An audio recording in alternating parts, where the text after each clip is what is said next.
Lottery ticket തട്ടിപ്പുകളുമായി ബന്ധപ്പെട്ട പ്രത്യേക സംഘത്തിന്റെ അന്വേഷണം വേണമെന്ന് lottery agent and sellers federation CITU ആവശ്യപ്പെട്ടു.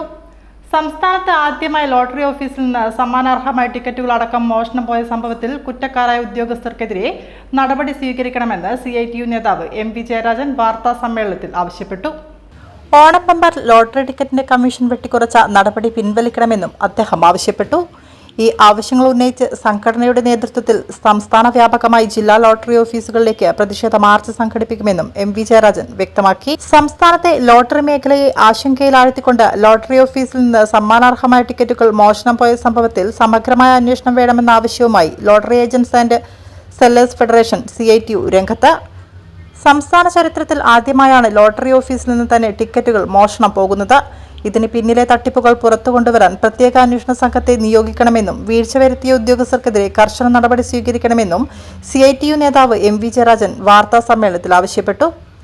ഇതിനു പുറമെ ഓണം ബമ്പർ ലോട്ടറി ടിക്കറ്റുകളുടെ കമ്മീഷൻ വെട്ടിക്കുറച്ച സർക്കാർ നടപടി അടിയന്തരമായി പിൻവലിക്കണമെന്നും സംഘടന ആവശ്യപ്പെട്ടു.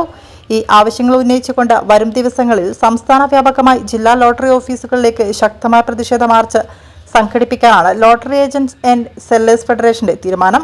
അതീവ ഗൗരവമായ മറ്റൊരു പ്രശ്നം പുതുതായി കേരളത്തിൽ കാണുന്നത് ഓൺലൈൻ ലോട്ടറി, എഴുത്ത് ലോട്ടറി, ഒറ്റ നമ്പർ ലോട്ടറി എന്നിവ പലയിടങ്ങളിലും നടന്നു വരുന്നുണ്ട്. അത് കർശനമായി തടയണം. അതിന് ഇന്ന് നിലവിലുള്ള നിയമത്തിൽ പര്യാപ്തമായ വ്യവസ്ഥയില്ല. പുതിയ വ്യവസ്ഥകളോടുകൂടി നിയമം കൊണ്ടുവരണം. അത് നേരത്തെ തന്നെ ട്രേഡ് യൂണിയനുകൾ ആവശ്യപ്പെട്ടതിനെ തുടർന്ന് തത്വത്തിൽ സർക്കാർ അംഗീകരിച്ചതാണ്. ഇനിയും താമസിച്ചുകൂടാ.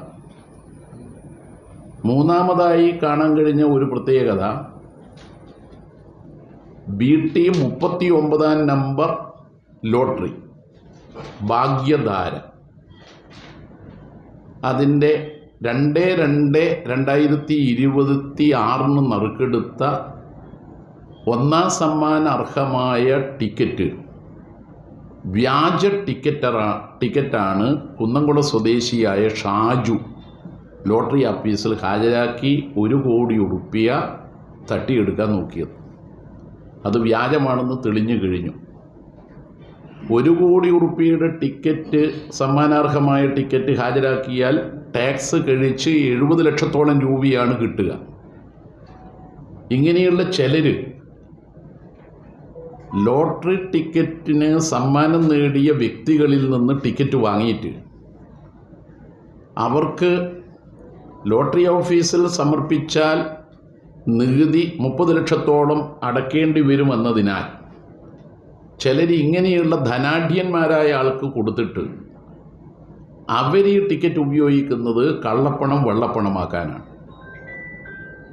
നേരത്തെ ഇതേ ഷാജു ലോട്ടറി ടിക്കറ്റ് സമ്മാനാർഹമായത് ലോട്ടറി ഓഫീസിൽ ഹാജരാക്കിയിട്ട് പണം വാങ്ങിയിട്ടുണ്ട് എന്നാണ് മനസ്സിലാക്കാൻ കഴിഞ്ഞത്.